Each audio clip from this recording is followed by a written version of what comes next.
He simply made a historic miscalculation and is struggling to deal with the position in which he has now placed his own country. He won't use nuclear weapons because it would instantly extinguish the last flicker of Chinese support. It would lose him every one of the world's swing voters from India to Africa to Latin America. He would terrify his own people if he did so, who would live in dread of the consequences for them. He would plunge Russia into such a cryogenic freeze of economic isolation as to make the present sanctions regime seem like a blessing.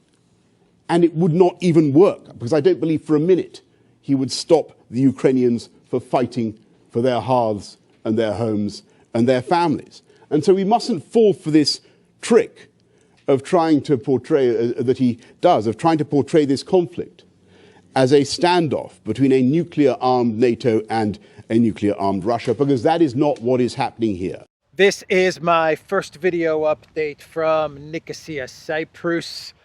Let's talk about some news on this Thursday.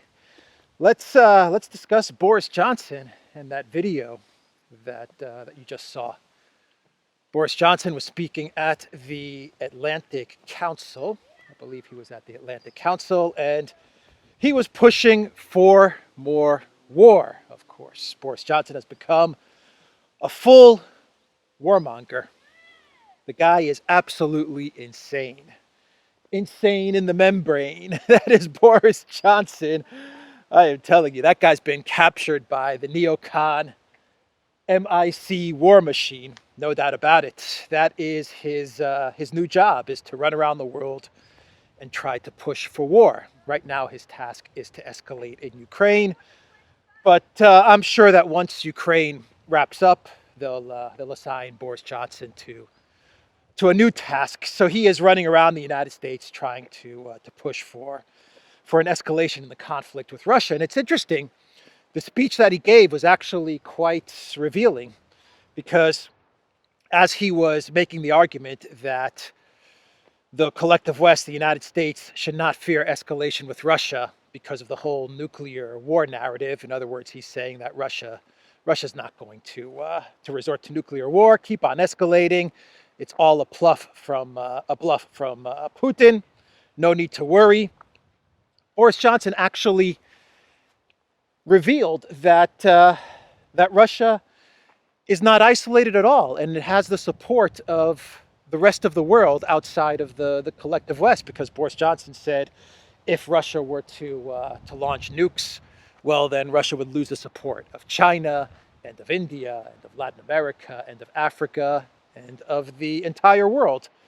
So it was a type of admission from Boris the Clown that the whole narrative of Russia being isolated and all that stuff is actually just false, fake news.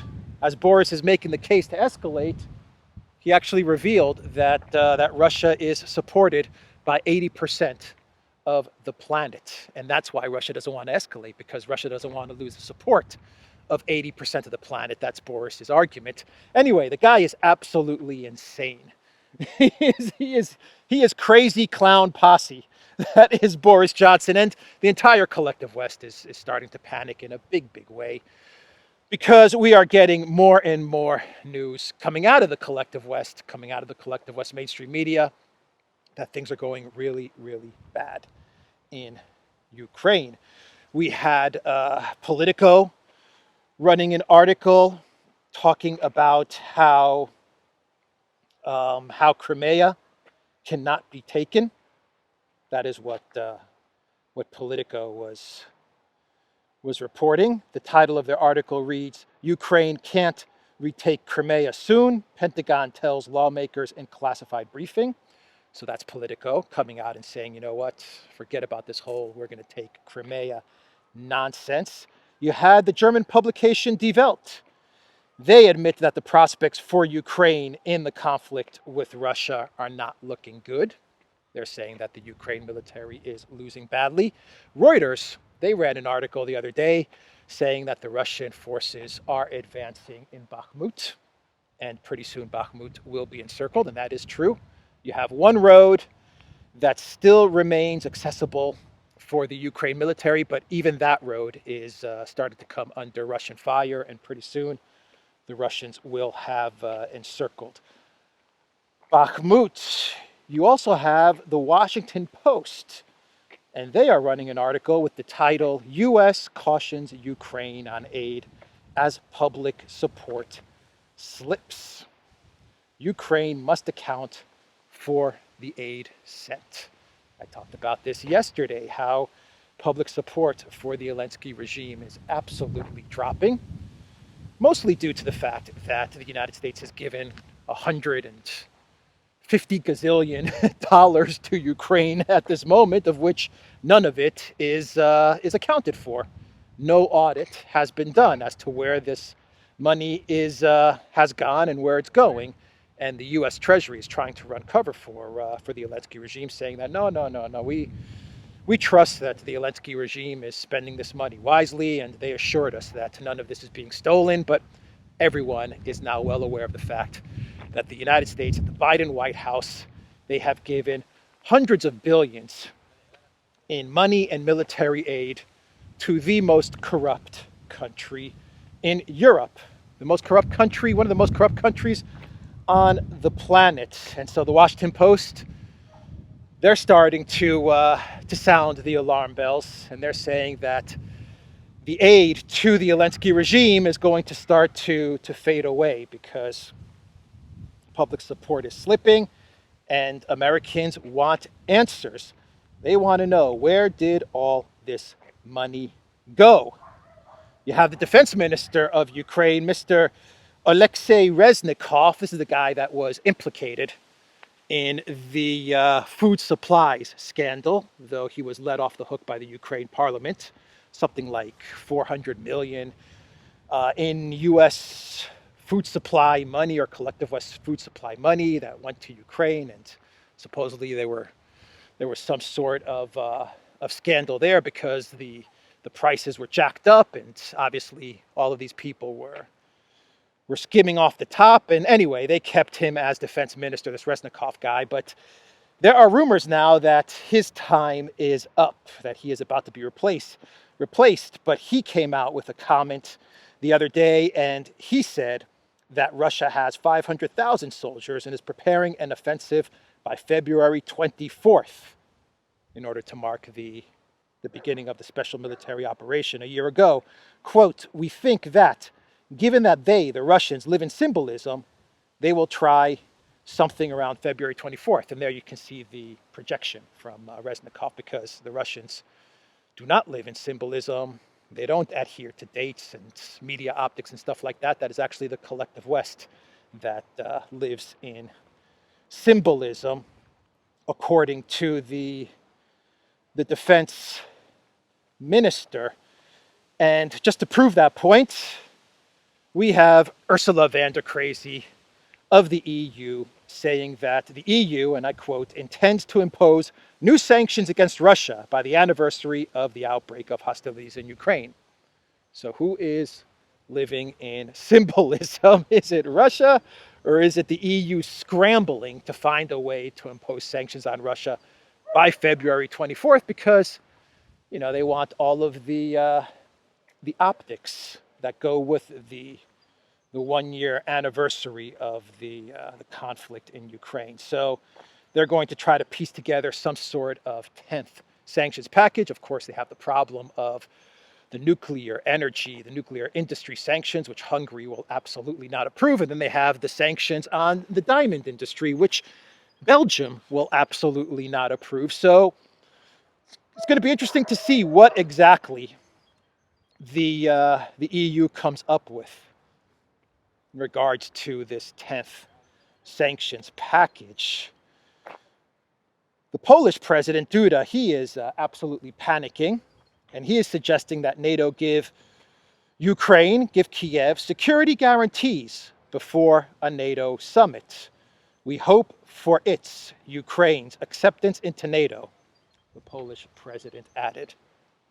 Better get them into NATO quick, because things are not looking good. Things are looking very, very bad. And so what option do they possibly have to save Project Ukraine? perhaps the only option left for them is some sort of NATO fast track. But of course, that's not going to happen because you have countries like, I don't know, say Turkey. And Turkey isn't allowing Sweden into NATO. Erdogan said as much. Sweden's not going to get into NATO. Finland, come on in. Sweden, no chance. So I doubt that Ukraine has any chance whatsoever to get into NATO. And as far as security guarantees go, what country is going to agree to security guarantees for Ukraine? That puts that country in direct conflict with Russia. These people are losing their minds.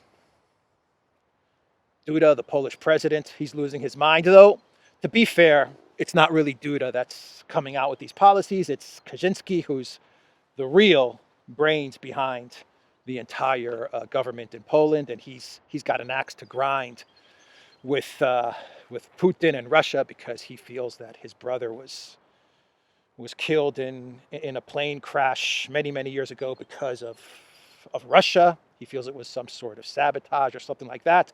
So for him, it's very personal. Ugh. For him, it's very personal. So he's got Duda and Morawiecki and all of these people running around and talking all this nonsense about escalation. The guy's got an axe to grind.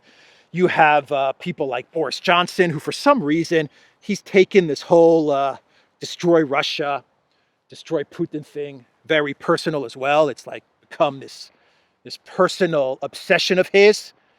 The military-industrial complex money is good, and the guy's being pushed by his globalist masters to run around and do all these things. But you can tell that for Boris Johnson, it's taken on a very personal shape. This destroy Russia, destroy Putin thing. I don't know. Maybe he's jealous of Putin.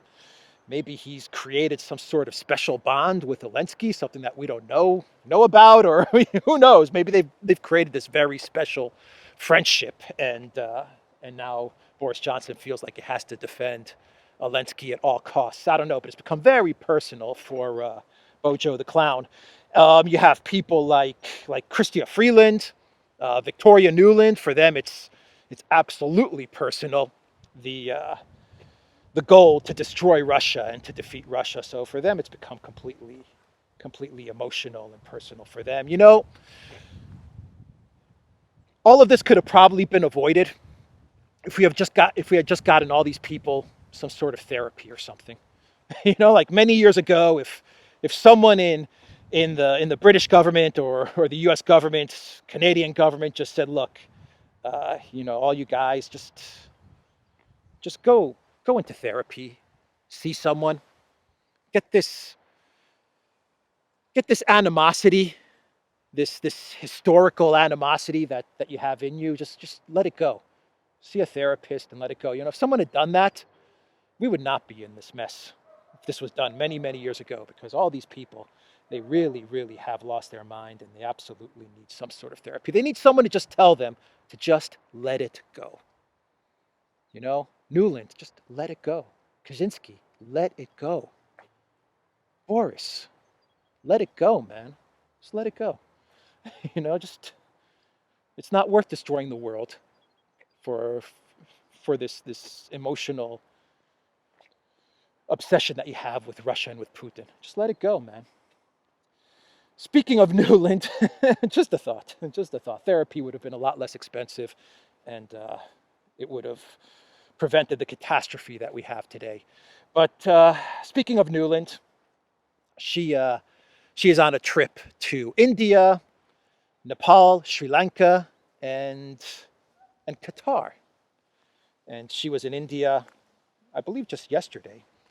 I'm not sure if she's still there, but she visited India, and her goal was to try and figure out a way to move India away from cooperation with Russia. And this goal was not achieved. At least I don't think it was achieved. The Indian ambassador to Russia said just the other day, as Nuland was exiting India, he came out with a statement and said, New Delhi intends to maintain a high level of interaction with Moscow. A high level of interaction with Moscow. Now, one of the reasons that Newland was trying to get India away from Russia. And one of the reasons that you see the United States starting to go after Iran, yeah, it's the cooperation with Russia, and with Iran, it's the assumption that Iran is providing drones to Russia. But another thing that has the collective West absolutely bothered and absolutely freaking out, that not many people are talking about, but I think it's time that we started talking about this, has to do with this north-south trade corridor. The official name is the International North-South Transport Corridor. And basically, this is a trade corridor that's being built now, which runs from Russia and goes down through Russia, connects into Azerbaijan, on towards Iran, and then cuts through to India. And this is a game changer. And this is an absolute game changer. It means that the trade that happens now, which is, say, going through the Baltic, from St. Petersburg, say the Baltic ports, has to go through Finland, through the Baltic, pass through Finland, go all the way down, and then go all the way around and make its way through to India. That trade route is going to be replaced by this north-south trade corridor. And that's a huge deal. It is an absolutely huge deal, because we talk a lot about how this conflict and how EU sanctions have pushed Russia closer to China. But one thing that these sanctions have done is they have pushed Russia and India even closer. I mean, Russia and India already had excellent relations, but now they've become like simpatico, they're connected now, and they're set to do a lot of trade. I believe that the Russian government came with a list of like 500 products and services, and they gave it to India, and they said, look, can you guys provide these 500 products and services? And India's like, hell yeah, let's take a look at this list of 500. We've got everything you need to replace the EU there. So this is a huge deal, and it cuts out Europe. When you look at a map, you'll see what I mean. I'll put a map right now on the screen so you could take a look and see what I mean. I mean, you completely cut out Europe from any of the trade routes, and you just make a beeline straight to India. Now, there's some problems. You have like Iran and Azerbaijan. It's tense between those two countries, and that's going to have to get sorted out. But they're making this happen. India and Russia, they are making this happen. Zero Hedge had a really good article on the north-south corridor. I'll put a link for it down below. It was republished from Naked Capitalism, an excellent site, authored by Connor Gallagher from Naked Capitalism. I'll put the link down below so you guys can read it. This is a big deal. This is a very big deal. Let me read you an excerpt. One sec. Here we go. The increased trade with Russia is a primary driver bringing New Delhi and Tehran closer together, largely a result of Europe severing itself from Russia. According to Reuters, at the end of November, Moscow sent India a list of more than 500 products it wants India exporting to Russia, including parts for cars, aircraft, and trains. And with all this increased trade, New Delhi and Moscow are looking for more efficient supply lines. A study conducted by the Federation of Freight Forwarders Association in India showed that INSTC will be 30% cheaper and 40% shorter than the existing routes, the North-South Corridor, INSTC.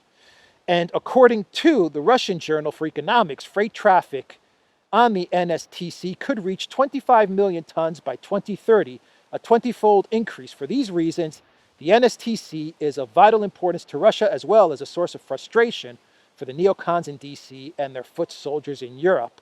Strangely enough, even if they found a way to sever the Russia-India link, Europe would have to find a new seller of oil. For months, India has been getting Russian oil at a discount and selling it to the EU at substantial profits. According to Michael Tran, global energy strategist at RBC Capital Markets, India is buying record amounts of severely discounted Russian crude, running its refineries above nameplate capacity and capturing the economic rent of sky-high crack spreads and exporting gasoline and diesel to Europe. In short, the EU policy of tightening the screws on Russia is a policy win, but the unintended consequence is that Europe is effectively importing inflation to its own citizens. This is not only an economic boon for India, but it also serves as an accelerator for India's place in the new geopolitically rewritten oil trade map. Basically, even India and Russia have become so close now, the oil going to India, being refined, being sold back to Europe. Even if they somehow figured out a way to sever this north-south trade connection, this route, it still wouldn't solve the problem that Europe is undergoing, which is deindustrialization, because they've cut off the oil from Russia. They did that to themselves. They cut off the oil from Russia. And so now India is reaping all of the benefits. And India is becoming a power. It is becoming a power. And the EU is now going to be completely dependent on India going forward. Let me read you some tweets from the account of AZ Geopolitics, a Twitter account from AZ Geopolitics, a fantastic Twitter account. If you don't follow it, absolutely follow it. Here are some tweets, just so we understand what's happening here. From the New York Times, Russia's foreign trade reached the level before the start of the special military operation. As noted in the publication, it turned out to be difficult for many countries to reduce trade ties with the Russian Federation. Bloomberg, EU anti-Russian sanctions may lead to a shortage of gasoline in the U.S. in the summer. According to Bloomberg, New York is buying an unusually large amount of gasoline and diesel from India, a country that has become a top outlet for sanctioned Russian oil. Russian foreign trade is booming. It's back to where it was from before the special military operation. How are those 10 sanctions working out for you? European Union, those 10 sanction packages, they don't seem to be doing their job. You have Russia returning to growth in 2023, according to the IMF, which is not a Russian-friendly institution. You have India now refining Russian oil and selling it back to the collective West. And you even have places like New York buying an unusually large amount of gasoline and diesel from India, which is basically saying that New York is buying Russian oil. Modi and Putin are like high-fiving each other. I bet you they can't believe what's happened. I mean, they're probably sitting there going, this is like, what can we say? What can we say? Who would have thought that the European Union would be this stupid? Well, Vander crazy, anybody? Let's see here. Let's shift gears now. Let's shift gears and talk about, not Wagner, let's talk about the Mozart Group. So the New York Times, they ran a story with the title, Hard Drinking and Murky Finances, How an American Veterans Group Imploded in Ukraine. The Mozart Group was training Ukrainian soldiers and evacuating frontline residents until the money ran out. Its collapse sheds light on the stresses faced by such groups. But Wagner is booming. So Ukraine, they've been telling us that Ukraine is winning and that Russia is losing. And if Wagner is on the side of Russia and Mozart is on the side of Ukraine, then one would think that Mozart would be booming and Wagner would be closing down. But you have the reverse.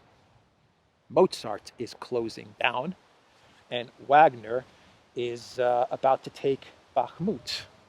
Andrew Milbourne, a former American Marine, colonel and leader of the Mozart Group, stood in a chilly meeting room on the second floor of an apartment building in Kiev, about to deliver some bad news. In front of him sat half a dozen men who had traveled to Ukraine on their own dime. Quote, "Guys, I'm gutted," he said. "The Mozart Group is dead." The men started back at him with blank faces. One asked as he walked towards the door, "What should I do with my helmet?" The Mozart Group, one of the most prominent private American military organizations in Ukraine, has collapsed under a cloud of accusations ranging from financial improprieties to alcohol-addled misjudgments Its struggles provide a revealing window into the world of foreign volunteer groups that have flocked to Ukraine with noble intentions, only to be tripped up by the stresses of managing a complicated enterprise in a war zone. The Mozart Group thrived at first, training Ukrainian troops, rescuing civilians from the front lines, and raising more than $1 million in donations to finance it all. But then the money began to run out.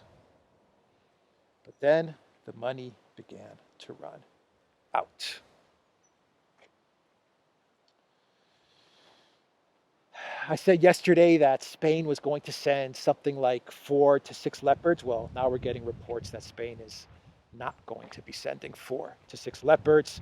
They just don't have them. Jungle Joseph Borrell, he came out with a statement, the EU foreign minister, Jungle Joseph, he came out with a statement and he said that the EU just can't figure out the whole fighter jets thing.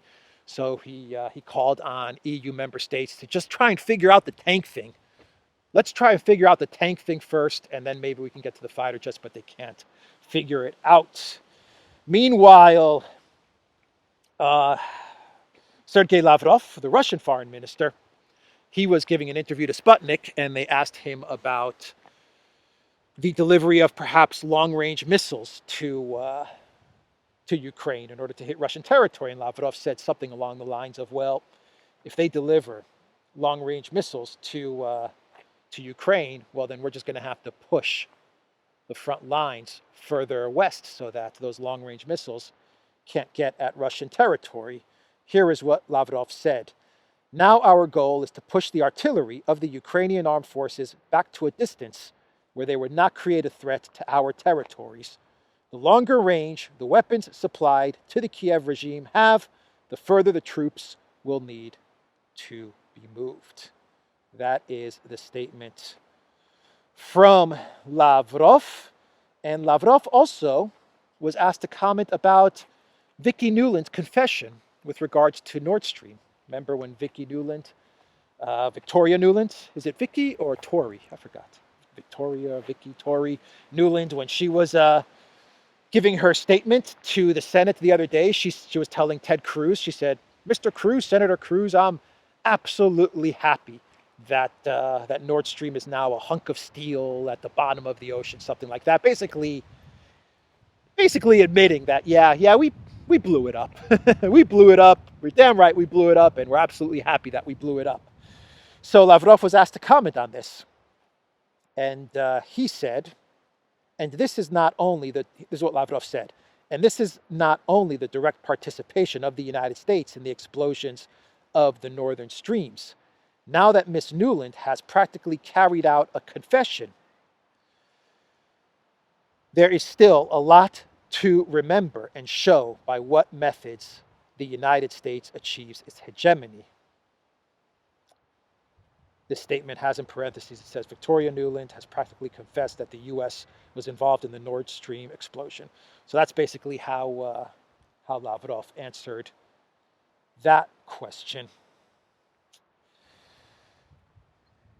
Lavrov, the man is a legend. He is a legend. Always sharp with the comments. Let's, should we do a clown world? Let's do 2 clown worlds. The first clown world comes from the Wall Street Journal, and they have the title of an article that they ran the other day saying, U.S. company offers advanced drones to Ukraine for $1 with some costs. Sounds like a good deal, huh? We'll give you $1 for the drones, but there's just going to be some costs here. Well, what are those costs? Here are those costs. A U.S. weapons maker is offering to sell the Ukraine government 2 Reaper MQ-9 drones for $1 to help the country defend itself as it prepares for an expected Russian offensive.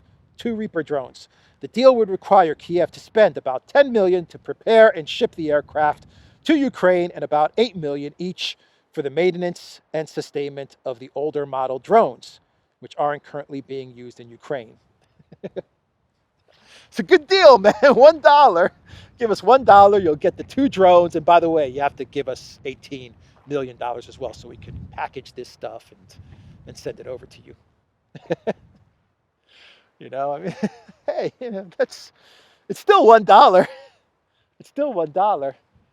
You know, I've got this jacket right here. I'm selling it for $1.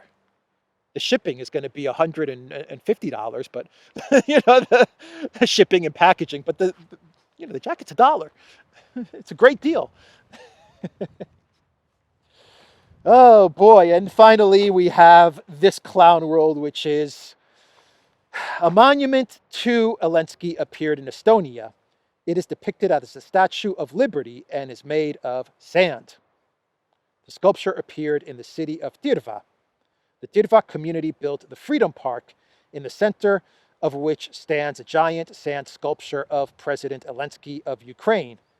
Tarvakas opened it in June 2022 and promised to keep it open until the victory of Ukraine, said the head of the Estonian government, Kaja Kallas. Yeah, well, I don't think a sand statue is going to remain for forever, because it doesn't look like that victory is going to be coming. So I don't know how long they're going to be able to keep that sand statue around.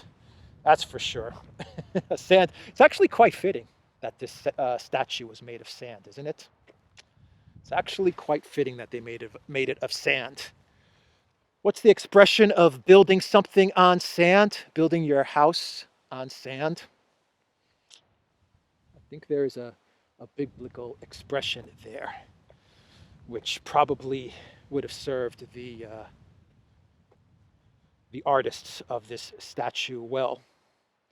It would have probably been more representative if maybe they dyed that statue with like white, so it looked white powdery. I think it would have looked a little more representative of Zelensky and his habits. Maybe the habits that have created such a bond between him and Boris Johnson. Anyway, we've come full circle. We've come back to Boris Johnson. This is a good place to end the video for today. TheDuran.locals.com. We are on Rockfin as well. And go to the Duran shop, 10% off. Use the code GOODDAY. We are on all the major video platforms: Telegram, Rumble, ODYSEE, BitChute, my channel, Alexandra's channel, the Duran's channel. If you like this video, hit that like button. If you want to subscribe, please subscribe. That's it for me today. Take care.